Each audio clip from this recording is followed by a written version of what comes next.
That wasn't as good. Good morning. All right. You guys were getting worse there for a minute. All right. Well, I want to introduce myself. My name is John Alexander. I have the privilege of serving as the family and children's pastor here at Life Church. And so I'm so thankful for that opportunity. I take it as a high responsibility.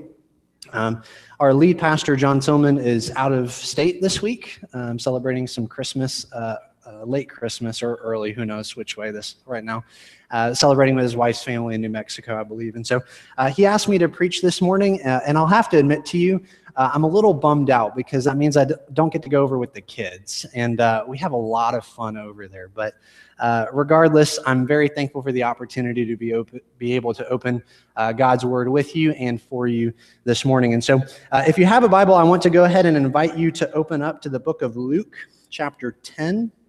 It's the book of Luke, chapter 10. We'll be in verses 25 through 37. We're going to be in two different parts of the Bible this morning, but we're going to start here in Luke. And so if you don't have a Bible with you, there should be a Bible in the pew rack in front of you. If you want to grab that, we're going to be on page 1028. Or if it's easier for you, you can just follow along on the screens. We'll have it up there for you too. So I want to start off by confessing to you that I get frustrated. And I know some of you are thinking, well, hey, you're a pastor. You probably shouldn't get frustrated, at least not as frustrated as I am, right? But the reality is I get frustrated. And one of the things that frustrates me, and maybe this frustrates you too, is when you go somewhere or for a specific purpose and to get some help, and the people that are there who should be able to help you can't help you. They should know how to be able to solve whatever your problem is, but for whatever reason, they can't. And so here's a couple examples. Your car's broken. You go to the auto shop, but the mechanic just can't seem to figure out what's wrong with your car. Or he fixes it temporarily, only for something else to go wrong shortly thereafter, right? We've all had that situation. Or you're hungry. You want to take your spouse out on a date, or you want to take the family out for a good meal. You go to a restaurant, but the chef there just can't seem to be able to cook a decent meal for you. You have a little run-in with the law, and so you go to see a lawyer, but that lawyer can't get you out of the ticket you've gotten, maybe for a good reason. Or, tax season's coming up, so you're getting your taxes ready, you get all your paperwork, you go to an accountant, and you go to him, and he just can't seem to be able to figure it all out. All right? That's our tax code for you. But anyways, that's a whole other thing. All right? And so this one kind of hits more close to home, is when you, and this is serious right here where I'm about to get to. You call and order a pizza because you're hungry, but yet that pizza delivery guy just can't seem to find where your house is. It's incredibly frustrating, right? We had a movie night one time and I ordered pizza and the person called me to tell me that they were here, but then it took like another 10 minutes for them to finally find me, right? So all that to say, it's kind of frustrating when you go to somebody for a specific purpose and they're supposed to be able to help you, but they can't. Now, some of you know my wife, Arla. She's sitting on the front row. She looks a particular way right now because in just a few weeks, she'll be giving birth. It's our first kid, and it's a little baby girl, and so we're super excited about that. But if we go to the hospital when she goes into labor, and the doctors and the nurses start looking around at each other saying, wow, this is really neat. We haven't delivered a baby here before. Any of you guys know how to do this? We're going to be out the door so fast. Why is that? Because it's not comforting when somebody who should know how to do a particular thing can't do it for whatever reason. And so as a church, we don't want to be that way. We want to know exactly what we're doing and why we're here. We're not a country club. We're here for a much higher purpose. We're here for a much more important mission. That's why last week we began a two-part series on our church's three-part mission statement. And in case you haven't heard, our mission statement is three parts: grow, love, and reach. You'll also hear us say a lot that it's important to do life together. We've even got it printed on the bottom of this banner up here on the stage, right? And when we say those things, grow, love, and reach, and doing life together, those things go together. The way that we do life together is by growing, by loving, and by reaching. That's the kind of life that we as a church want to encourage you all to do together. Last Sunday, Pastor John, he covered the first part of our series on the church's mission statement. He covered all of grow and half of love. And today, we're going to pick up right where he left off. And just in case you weren't here last week, you don't have to worry. I'm going to give you a really quick recap. First, we grow in our relationship with God by taking the next step on our walk with Christ. In other words, we grow as individuals. Second, we grow in our relationship with others by growing in our relationship with God together. In other words, we grow as a community. Third, we love God with our heart, soul, mind, and strength. In other words, we love him with all that we are, all that we have, and all that we ever will be. We hold nothing back. In other words, we love God completely. And with that, as simple as that, we're all caught up and we're all on the same page. So if you missed last week and you're coming in halfway through, don't worry. You know as much as anybody who was here last week. I do encourage you to go back and listen to John's sermon. It was really good. I did it too. So here's the first point. Love your neighbor by being a neighbor. If you have your Bibles, let's go ahead and read together in Luke chapter 10, starting in verse 25. And behold, a lawyer stood up to put him to the test, saying, "Teacher, what shall I do to inherit eternal life?" He said to him, "What is written in the law? How do you read it?" And he answered, "You shall love the Lord your God with all your heart and with all your soul and with all your strength and with all your mind, and your neighbor as yourself." And he said to him, "You have answered correctly. Do this, and you will live." In these verses and the ones that follow, we are told about a conversation that took place between Jesus and a lawyer. A lawyer was an expert on the Old Testament law. He was the kind of person that people would go to when they had a question. But here in Luke chapter 10, we find this teacher looking for answers at the feet of the master teacher, Jesus himself. This passage begins by telling us that the lawyer interrupted Jesus by standing up and asking him a question in order to put him to the test. He wanted to see if Jesus knew the law as well as he did. And at this point, as readers of this passage, we should be wondering, well, did Jesus know the law as well as this lawyer? But before we get to that answer, I want to ask you all a different question. How many of you guys have ever found yourself asking someone a question you already know the answer to? You can raise your hands. All right, perfect. Pretty much everybody. Some people are like, yeah, that's me, right? And I think we do this for two different reasons, right?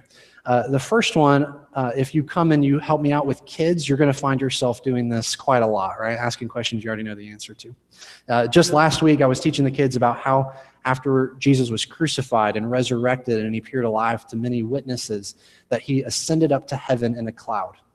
And I wanted to check to make sure you're trekking with me and understanding and picking up what I was putting down. And I said, how did Jesus go up into heaven? Was it in an elevator? An elevator, that's what it was, right? No, that's not it. Oh, he was holding a whole lot of balloons, and he just kind of lifted right up, right? Right back up into heaven. No, that's not it. He climbed up a really tall ladder. And by this point, the kids are getting frustrated with me. And they say, no, in a cloud. He went up in a cloud, right? And so you kind of get this idea. We ask these questions that we know the answer to sometimes because we want to assess that other person's level of understanding. We ask the question because we want them to grow. We ask the question because we want them to know what we have come to know, right? We ask the question for the benefit of them, not for our own benefit. Now, parents and teachers, you do this all the time, right? And you do this why? Well, hopefully it's because you love your kids and your students, right? You ask them questions because you want them to know what you've learned. You want them to learn the important things that way. So we ask questions we know the answer to, sometimes for a good reason. But other times, our motives for asking a question we already know the answer to is not as admirable, right? We ask someone a question we already know the answer to because we want to show that person that we know as much, if not more, than they do, right? We ask somebody a question because we want to show everyone else that's there that this person isn't quite as smart as everybody else thinks they are. In essence, we ask this question because we think that we're better than that other person. And so, in other words, you don't ask the question that you already know the answer to for their own good and benefit, but you ask them for their humiliation, to expose them, and to make yourself look better. And this is exactly the lawyer's motivation here. He did not have a good motivation behind his question. The lawyer asked, "Teacher, what must I do to inherit eternal life?" Now, his question was a fair question. In fact, it's not just a fair question, it's actually a fairly common question. Just 8 chapters later in Luke chapter 18, a rich ruler is going to come to Jesus and ask him the very same question. And like his response to that rich ruler in Luke 18, Jesus replies here in Luke 10 to the lawyer with a question of his own. He asks, "What is written in the law? How do you read it?"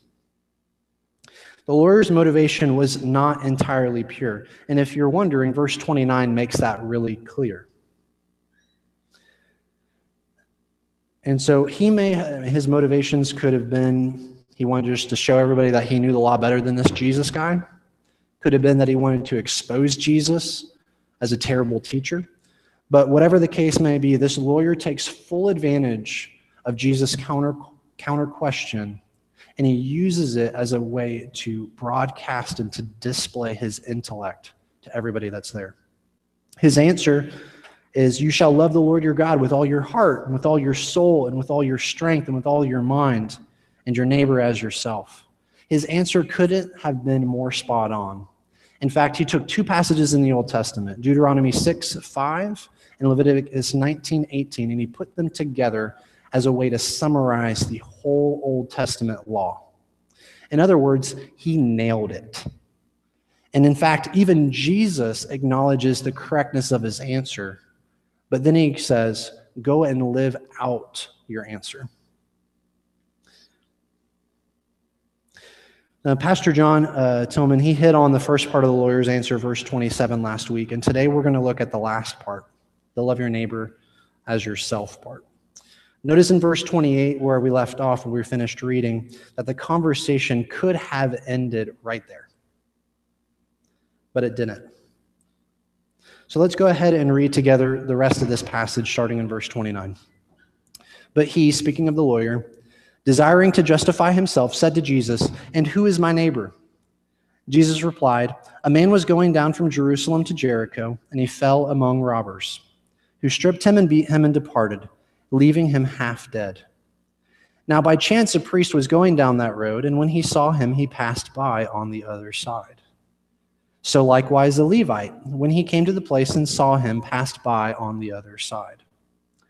But a Samaritan, as he journeyed, came to where he was, and when he saw him, he had compassion. He went to him and bound up his wounds, pouring on oil and wine. Then he set him on his own animal and brought him to an inn and took care of him. And the next day he took out 2 denarii and gave them to the innkeeper, saying, 'Take care of him, and whatever more you spend, I will repay you when I come back.' Which of these 3 do you think proved to be a neighbor to the man who fell among the robbers?" He said, "The one who showed him mercy." And Jesus said to him, "You go and do likewise." Right after giving such a spot-on, biblically sound answer, the lawyer just couldn't help but ask one more question. Right? He should have called it quits. He should have sat down and he should have taken the small victory while everybody was still impressed with him. But instead he didn't, and he asked Jesus another question. Who is my neighbor? And his question really was about, not so much about who he was required to love, but about who he was not required to love. He wanted to know who was excluded.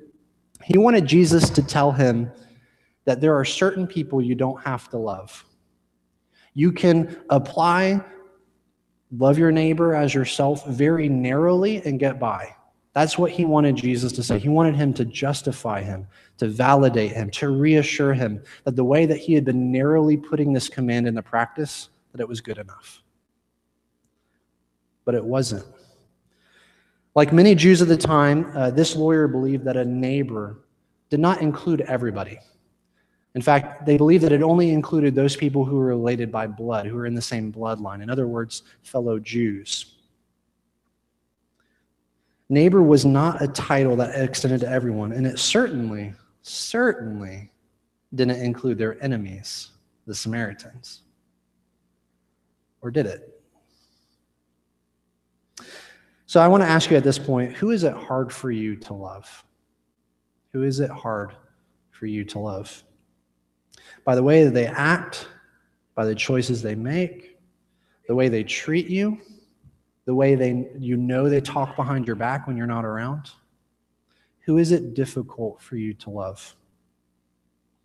Is it a coworker? A boss? Is it a neighbor down the street? Neighbor next door?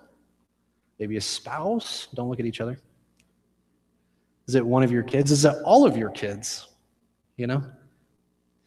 Or here it is. Or is it somebody at church? Ooh, it's tough, right? You see, it was hard for a Jew to love a Samaritan. And we've got to be careful not to rush past this fact too quickly. Otherwise, we're going to forget that there are people in our own lives who are hard for us to love. The lawyer isn't the only one. They may not go by the same title, Samaritan, but we all have those people in our lives. And as we continue, hopefully you've thought of a person, maybe you've thought of multiple people, who knows. But I just want you to keep that person in your mind as we talk about the rest of this. Instead of another counter question, this time Jesus replies to the lawyer with a story. All right? How awesome is that, a story? He responds with a parable, and we know this parable as the Good Samaritan. You see, Jesus tells us of a man who was on his way down, literally down from Jerusalem to Jericho. A person that was taking this journey would descend about 3,200 feet in elevation over the course of the journey. They would go from Jerusalem, which was 2,500 feet above sea level, all the way down to Jericho, which was 800 feet below sea level. So when he says he went down to Jericho, it's literal. He went down, right? And this Jericho road, which, by the way, still exists today, you can Google some images. It's really interesting.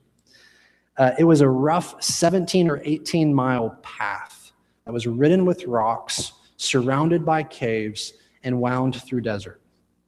It was on this path that this man Jesus tells his parable about is on a journey. And thieves, they would often wait in these caves, and they look for an opportunity to rob and to mug somebody who was on their way by.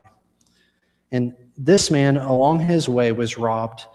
And not only was he robbed, he was left half dead. But lucky for him, there were 3 others who were making a similar journey that day, right? Lucky for him. The first was a priest. This guy was in the line of Aaron. He had responsibilities in the temple. He's a pretty important guy. The second person was a priest. This person wasn't in the line of Aaron, but they would often help the priests in the temple. So think of it like a temple assistant. And so, as highly respected and religious men, one of, if not both of these men, should have stopped and lent a helping hand to this man. But instead, neither of them. And at this point in this story, it seems as though we should be reading this and we should be thinking, man, if anybody was going to stop, it would have been one of these 2 guys. All hope must be lost for this man. But then comes along a third man. The passage tells us it's a Samaritan. It's an arch enemy of the Jewish people. Certainly, this Samaritan won't help this half-dead man. But help is exactly what he does. In fact, he does more than just help. He loves this half-dead stranger, and he oversees his entire recovery. The priest and the Levite came along the path, saw him in need, and they both passed by on the other side. They couldn't even walk on the same side of the path as this man. But the Samaritan, in contrast, when he came along the path and saw him, he went down to him and he extended compassion. The Samaritan went above and beyond in taking care of this man. We read this, but just listen again to the different things that he did. We're told that he bound up the half-dead man's wounds. He poured his own oil to clean and his own wine to sterilize the wounds. He hoisted him up onto his own animal. Now he had to walk on foot. He also brought him to an inn, got him a room, arranged for continued care in his own absence. And then what did he do? He picked up the entire tab. He picked up the whole check without a single mention in this passage of an arrangement between the half-dead man to repay the Samaritan. He does all these things. And Jesus wraps up the parable by asking the lawyer a question in verse 36. He says, "Which of these three do you think proved to be a neighbor to the man who fell among robbers?" It's a tough question. Actually, it's not. It's a really easy answer. And the lawyer, for the second time in this conversation, he had the right answer. But this time, his answer was a little bit harder for him to say. His answer was, the one who received mercy. I want you to notice that this Jewish lawyer here can't even get himself to say the name of this other person. He can't even say the word Samaritan. Instead of saying the Samaritan who extended mercy, instead he says, the one who extended mercy. He couldn't even let the word cross his lips. And this is exactly the kind of relationship that existed between Jews and Samaritans. And yet, what are Jesus' final words to this lawyer? He says, "Go and do likewise." To say it a different way, he says, be like the Samaritan, the one you despise and the one that you hate. Because instead of asking who was his neighbor and who was not, he instead just acted as a neighbor to the man who was in need. He saw a need and he met it. And here's the point. When we love God completely, the last part of last week's sermon, when we love him with our heart, our soul, our mind, and our strength, we're going to love other people compassionately. It shouldn't matter who they are, where they're from, what sports team they cheer for, what language they speak, what color their skin is, how old or how young they are, how they dress, which way they vote, what lifestyle they've chosen, what religion they follow, what church they belong to, or how they treat you. It doesn't matter. Why? Because each and every one of us is a sinner in need of God's grace. Every single one of us. And that grace is found only in the person and work of Jesus Christ on the cross. And as recipients of God's mercy, we get the opportunity to extend a similar type of mercy to other people. Before we became Christians, and let's be honest, even many times since we became Christians, we have treated God with such disrespect and disobedience. And yet, what is his response toward us? To pass by on the other side? No, but to extend grace and compassion and forgiveness. God shows his perfect love for us in that he demonstrated and displayed it by putting Jesus on the cross to die on the cross for our sins. And as Romans 5:8 reminds us, God shows his love for us in that while we were still sinners, in other words, God's enemies, Christ died for us. At that very moment when we were at our worst, Christ died for us.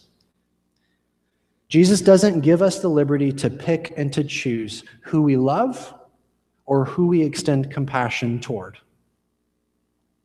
Everybody is a neighbor because we should be a neighbor to all. God loved us at our worst. We should be willing to love people at their worst. And so we love our neighbors not by quibbling over who is and who is not our neighbor, but by being neighbors who see needs, meet needs, who extend compassion, who extend mercy. So it's one thing to know what the Bible teaches. The lawyer had that down, right? It's an entirely different and far more important thing to live out what the Bible teaches, right? You need to do both. You need to know and you need to live it out. And so if all we do is know the answer to the question, who is my neighbor, but we fail to love our neighbors by being good neighbors, then we've missed the point and we're no better off than the lawyer in this passage. Jesus' words are the same to us as they were to the lawyer. You go and do likewise. Live it out. And so again, who is it hard for you to love? Who is that person? Who are those people? In what ways can you show love to that Samaritan-like person in your life?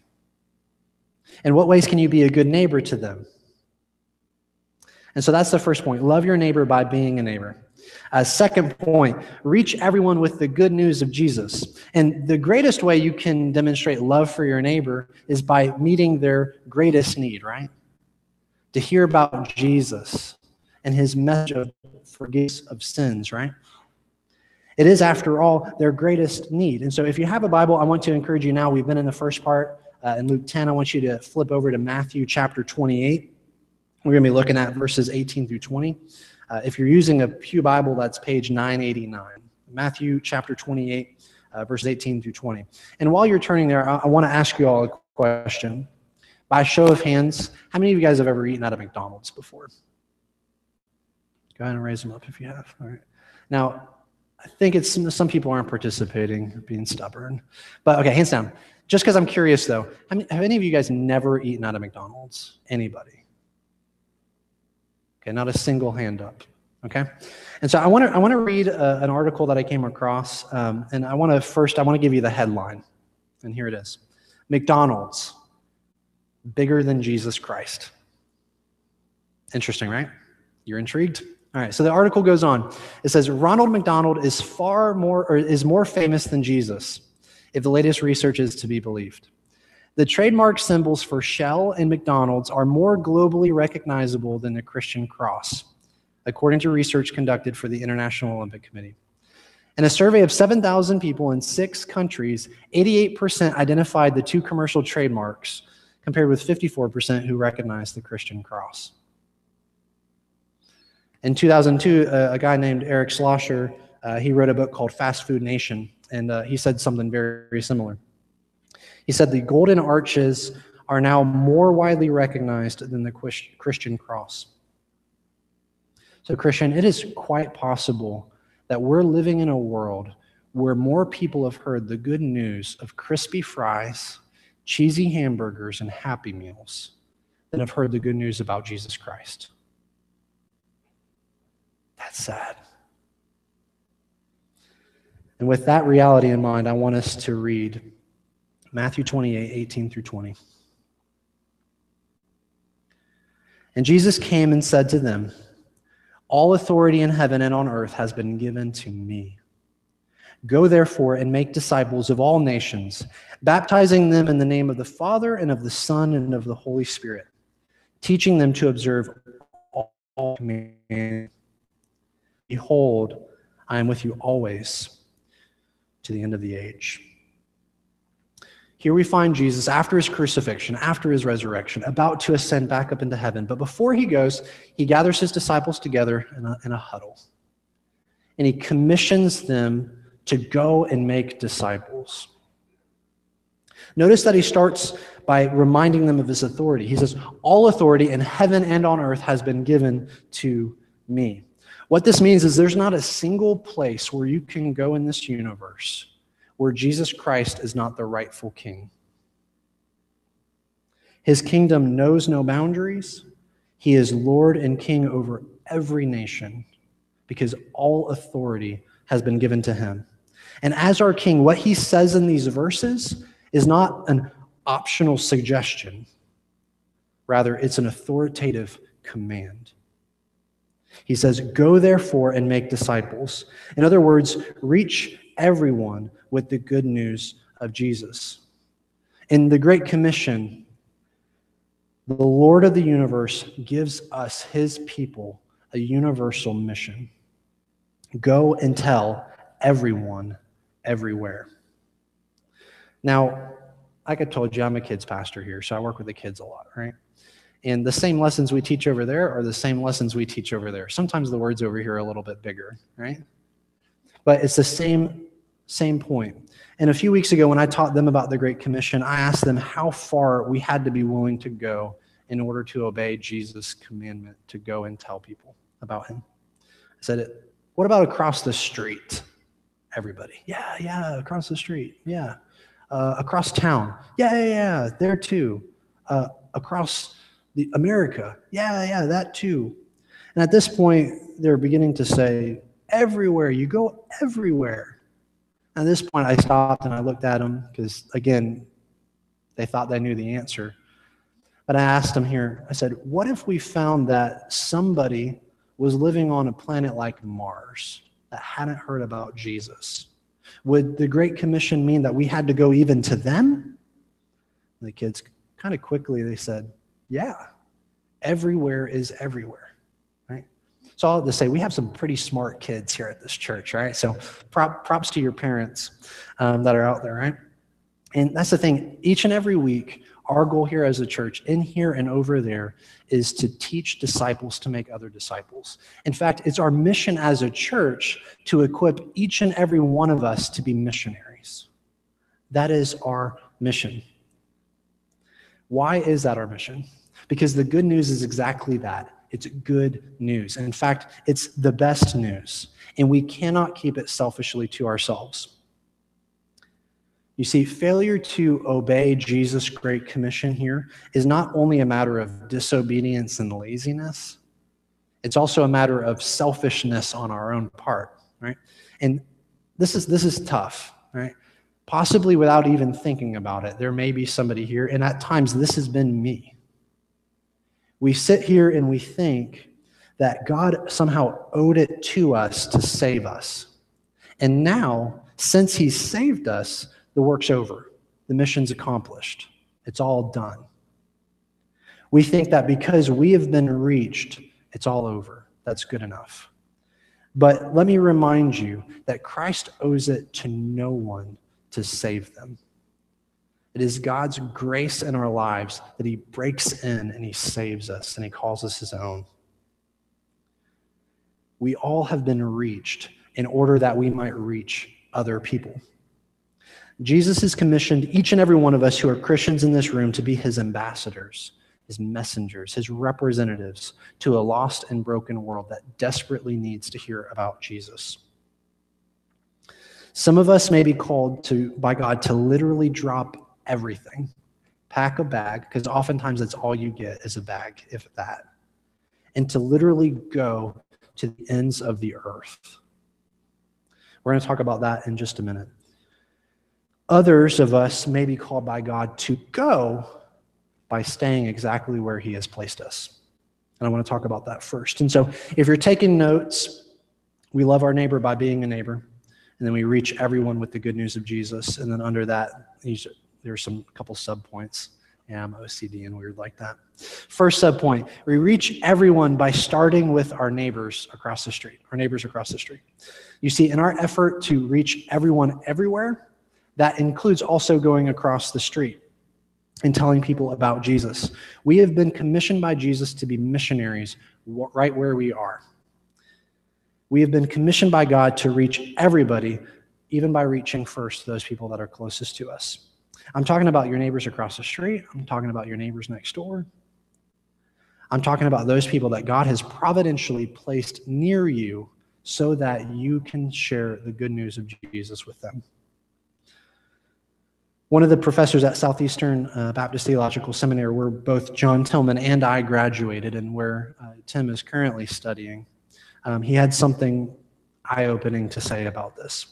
Dr. Alvin Reed, he said it this way: every day, believers across the United States awaken and step into the fourth largest unchurched nation on earth. We are a mission field. Mission fields don't just exist in lands far, far away. Mission fields exist in our own backyards. They exist in homes like the ones we live in. They exist in neighborhoods like Ardsley Park, cities like Savannah, states like Georgia, and countries like America.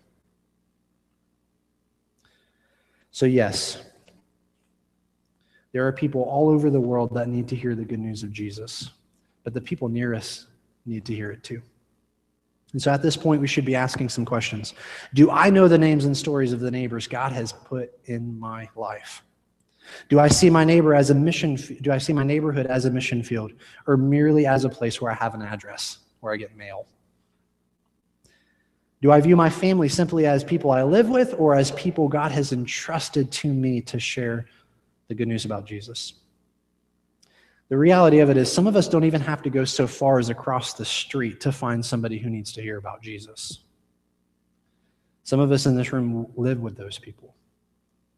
And those people, if we're honest, are sometimes the hardest people to reach because they see us at our worst when we're not living up to the standards that we profess, right? But yet it's precisely those people that God has providentially placed in your life to love and to reach and to care for. So first subpoint, we reach everyone by reaching our neighbors across the street. Second subpoint, we reach everyone by reaching our extended neighbors around the world. Now, while the reality of it is that many of us will not become missionaries in a foreign land, that doesn't remove the question that more of us should probably be wrestling with that question. Right? The question shouldn't be, why should I go? What are the reasons for doing that? Rather, the question should be, why should I stay? William Carey, he was a well-known missionary. He went to India, and at one point he made the comment that to know the will of God, we need an open Bible and an open map. You see, it isn't a matter of whether we will be a missionary. It's a question of where we will be a missionary. Wherever we end up, we're there to reach people. And so whether you go or whether you stay, obedience to Jesus means reaching everyone with the good news. If we aren't the ones who go, we certainly should come alongside and support those who do go. Now, as a church, one of the ways that we do this, both to reach globally and to reach locally, is by partnering with two agencies, the North American Mission Board and the International Mission Board, which you saw the video for a little bit ago. We partner with these agencies and we take a percentage of our offering and we send those to organizations like that. And they in turn take it and use it to put feet on the ground all over the world in some of the hardest places. And so each time that we give, we're helping someone to be able to go. We do it as a church, and we certainly hope that all of us as individuals look for additional ways for how we can help to accomplish the Great Commission. Here's the reality of it is we live in a world that is more familiar with the golden arches of McDonald's than the glorious cross of Christ. And that should compel us to do something. That's not just a fact to cry about or to, be bummed out about. It's a reality that should compel us to go and look for ways to do that. We reach everyone with the good news of Jesus because that's what it is. It's good news. And everybody needs to hear it. So as we wrap up, I want us to think back to Luke chapter 10 and how that passage ended. You may have noticed, you may have not have noticed how the conversation between Jesus and this lawyer ended. After Jesus told him to go and do likewise, the story abruptly ends. Just trails off, and then there's Mary and Martha, if you continue reading on. We're not told how the lawyer responded, and we're only left to wonder what he did. And on this point, one commentator wrote something that I thought was really interesting. And now, I'm a weird guy, like you guys have already probably gathered. I love reading these commentaries, and sometimes they were just way over my head. But every once in a while, you get a little gem that really helps you to think through something that you just missed. And this commentator, he wrote, Jesus' answer was so clear and challenging that the lawyer was compelled to acknowledge the deep truth conveyed by it. No doubt it inclined him to a deep conviction of guilt. Whether he reacted to this conviction in the right way, we are not told. Luke, as usual, leaves out such details so that the incident itself and the words of Jesus may with full power speak personally to every reader. That's us. He describes such episodes not in order to satisfy the curiosity of his readers, but to let us hear the authoritative word of Christ in our hearts. Thus, the words addressed by Jesus to the lawyer, "Go and do thou likewise," are also addressed to every reader. So after hearing these challenging words from Jesus, both in the parable of the Good Samaritan as well as in the Great Commission, the question is, how will we respond? Will we walk away unchanged and unaffected? Or will we respond in wholehearted obedience to Christ? Will we embrace our mission as a church and commit to live it out? Will we grow in our relationship with God, both as individuals and as a community?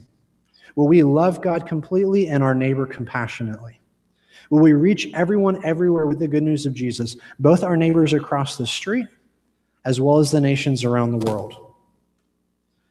If you want to grow in your relationship with God, love him and extend that kind of love to others, and then reach your neighbors with the good news of what Jesus has done to save us from our sin, then I want you to know that's what we're about here at Life Church. That's why we're here. That's why we exist. In fact, it's our mission: grow, love, and reach. If you want to be a part of that, or if you have questions about what it means to be a Christian, because we've sat here and we're talking about going and reaching others with the good news of Jesus, but the assumption is everybody in this room has heard the good news of Jesus and has had an opportunity to respond to it. That's not necessarily true. And so if you're here this morning and you want to make a decision, or if you just have questions about what it means to be a Christian, if you've never had somebody sit down with you and just talk with you through that and answer your questions, I want to invite you to either hang around after the service, or this connection card, this green card that I said is for everybody. Grab that, write your name and your phone number, and just say, man, I'd love to talk to somebody about getting to know Jesus and following after him. We would love to have that conversation with you. Myself, Tim, Pastor Buddy, any of our deacons, we'd love to talk to you about that. And so today, as we close, the question is, will we grow, will we love, and will we reach? By God's grace, I hope that we do. Let's go ahead and sing. Let's stand together. Sorrows, Lamb of God, by his own betrayed, sin of man